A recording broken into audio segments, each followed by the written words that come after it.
Next, we're going to have a demonstration of MecSoft's educational products. Hopefully y'all can see my screen. What we have here is one side of Jessica's Taj mold. This is side A of the mold, and we're going to go ahead and go through the process of creating the toolpaths for this mold so you can see how easy it is to do in RhinoCAM. So I've got Rhino 5.0 installed, and up here we have RhinoCAM 2017 loaded, so we'll drop that menu down, and it lists the modules that you can get in RhinoCAM. You have the milling module, the turning module, you have a nest module, and an art module, and we'll be going over those a little bit more in just a moment. For now, we're going to load the mill module, and the machining browser displays on the left in RhinoCAM, and it's very easy to create toolpaths in RhinoCAM, and we'll show you how to do it. Now down here, just a moment, I want to mention that here is Frank's tool library displayed in the bottom from the Tools tab. So what we're going to do, it's a very simple process. You just start from the left and work your way to the right, and we'll start on the Program tab. We'll see that we have our machine, and we'll set that to 3-axis. So any surface that has a contour or a draft like this part, we need to set it to 3-axis. Then for our post, we have it selected to Frank's Techno. Now we also support over 200 other post processors that are already configured, and we also have a built-in post-process generator if you want to edit these posts, or if you want to create a new post. All the tools are there available to you. And we'll set the post-to-file extension to NC for now, and you can set it to any extension that your controller expects to see. If you don't see your extension here, you can always create one. Next, we have the setup option. By default, when you open a new part in RhinoCAM, you have a setup that is aligned with the world origin in Rhino. And if you can turn that machine setup triad on and off, as you can see it there. So we have a setup already defined, and it's at the bottom right corner of the part, and that's fine. We can leave it there for now. Now for stock, we'll go ahead and create a box stock, and if you pick the copy model bounding box, it tells you the length, width, and height minimum dimensions you need to cut this part. So we're assuming that the stock has been cut out to this size, and it's set up on the machine in the bottom left corner. So we'll pick OK there. So now we have our machine, we have our post, we have our stock, we have our setup. Now for material, you can set a material here, which is basically for visual purposes. Later, when you create your tools, you can define a specific material and select from a library of feeds and speeds based on your material selection and the tool selection. So we'll leave the material set there. Now, we don't need to work 0 since we got our machine origin already set to the bottom left right corner of the part. So let's go ahead and create a roughing operation. We'll select 3-axis. We'll select horizontal roughing. Now, in roughing, if you don't select anything to contain any geometry to contain it, it will cut all of the stock away from the part, and that's what we want. So we want all the stock on the top of the part to be removed, so we don't need to select anything here. For the tool, we're going to use Frank's A8 tool, which is a 3/4 inch flat end mill. Feeds and speeds, we'll load those from the tool. For the clearance plane, we'll just leave that set to automatic. For the cut parameters, we'll leave 25 thousandths of stock on the part. So this is Z level roughing, so it's going to cut it out in levels. So every level, it's going to stay away from the part by 25 thousandths. So, and we're also going to set the cut pattern. You can set the cut pattern for different types of conditions within the part, cavities or faces. We'll leave it set to offset for both. And for a step over, we'll go ahead and set that, say, to 40% step over. This is about 16 inches square part. So we want to have a little bit larger step over, so we don't need to cut it so fine in the roughing operation. So for the step down, the cut levels tab, we'll set that to 50% of the tool diameter, and let's go ahead and generate that. Now this is calculating the stock in relation to the part, and it's slicing it in levels and determining the tool paths to remove the excess material from the stock down to the part. If anyone has any questions, please feel free to enter them in the chat window, and we'll get to them at the last 10 minutes of the program. So we have our horizontal roughing operation created. Let's take a look at it. So we see that it's sliced it down in levels, and you can take a look at each level here and work your way down and just do a visual see at each one of the levels here. So let's go ahead and simulate this.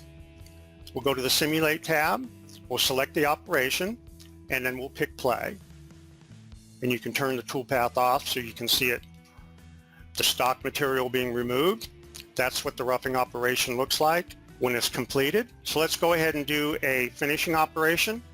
We'll go back to the Program tab. We'll go ahead and go to 3-axis, and we'll do a parallel finishing operation. Again, we're going to finish right down to all of the visible part, so we don't need to contain it by selecting any geometry. So we'll leave that. For the tool, we'll go ahead and select a 1/4-inch ball mill that we have added to the library. Feeds and speeds, we'll load those from the tool, same clearance plane. For the cut parameters, we're going to cut right down to the part. So this is a finishing operation, so we'll leave the stock set to 0. And for the step over, let's go a little bit finer than that. Let's say 20% step over, and you can adjust this step over to get the as fine a finish on the part that you want. For our demonstration purposes, we'll use 20%. For the rest of these tabs, if you want to contain it, if you wanted to contain it in the Z-axis, to only cut between 2 certain levels, you can do that here.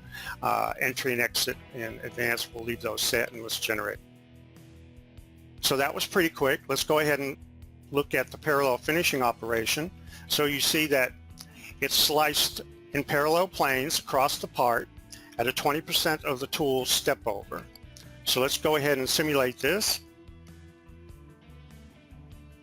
We can turn the toolpath off so you can see it.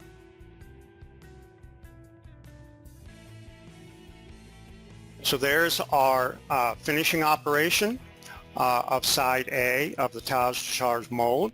Now we've got a second half of this mold, which is a mirror of this, which is the top half of the mold. So we'll probably use the same toolpaths. So what you can do in RhinoCAM, instead of recreating all those toolpaths, we can just save them to a knowledge base. So let's go back to the Program tab. We'll save these to a knowledge base. And we have one set up here for SDSU. We'll just overwrite that. So now what we'll do is we'll go to the next part, get it displayed on my screen, and I hope you can see that.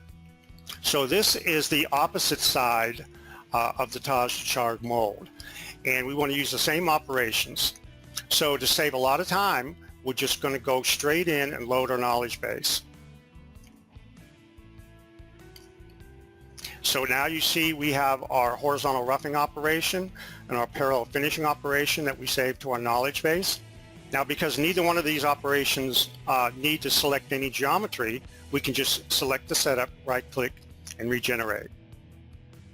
So it will regenerate both of the operations and display them in just a moment. Now this has a little bit more material, roughing material to remove, so it might take a moment too longer than the first one.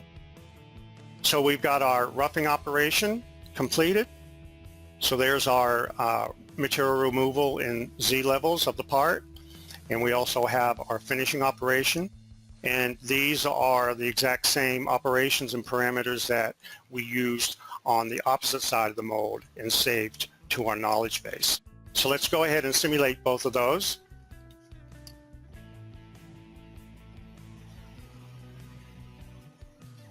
So there's our roughing operation, and here is our finishing operation. Again, if you have any questions, feel free to enter them in the chat window and we'll get to them at the end of the program. So we got our finishing operation. There we go. These sides of the part A and part B of these molds are ready to send to the CNC machine. And when you're ready to post them, just go to the Program tab or select the setup or either one of the operations and right-click and post.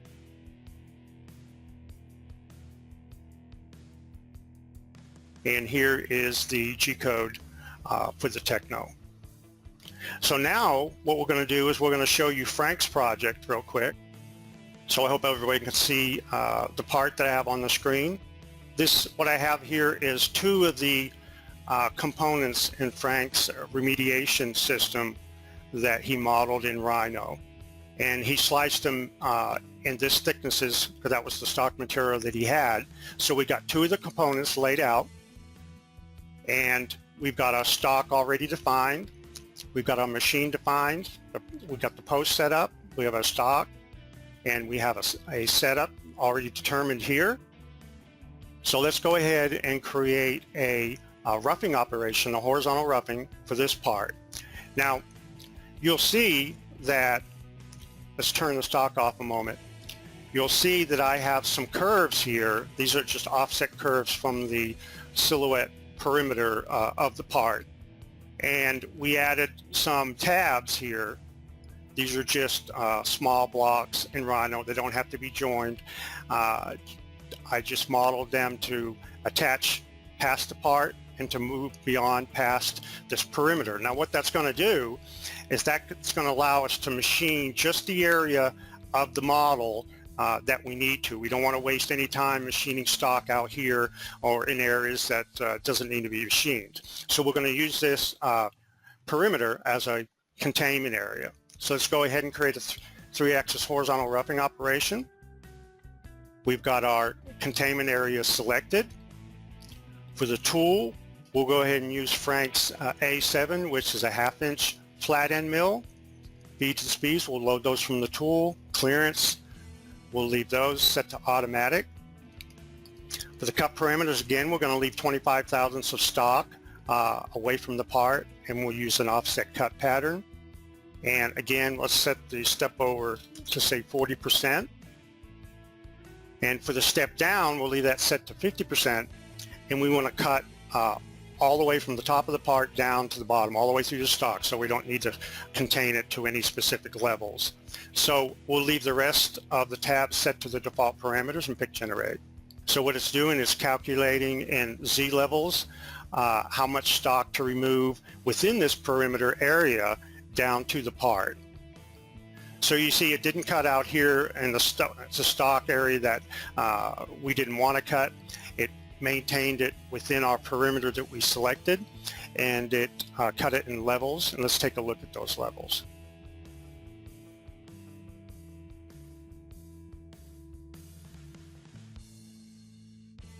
So let's go ahead and run a simulation of this. Select our operation.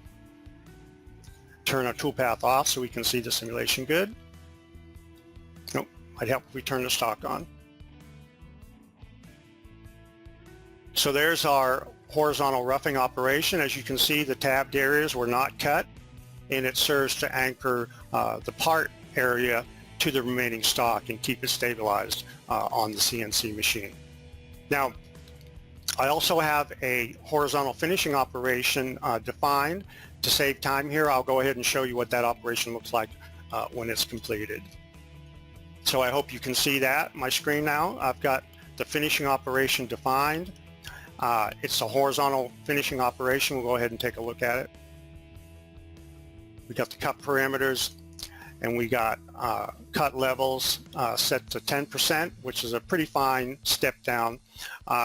This will determine how the finish on the resulting finish on the part. So if you don't mind a rougher finish on the part, you can set this to a larger value, and then you can do some hand sanding or finishing on the side walls of the part to remove the cusping areas.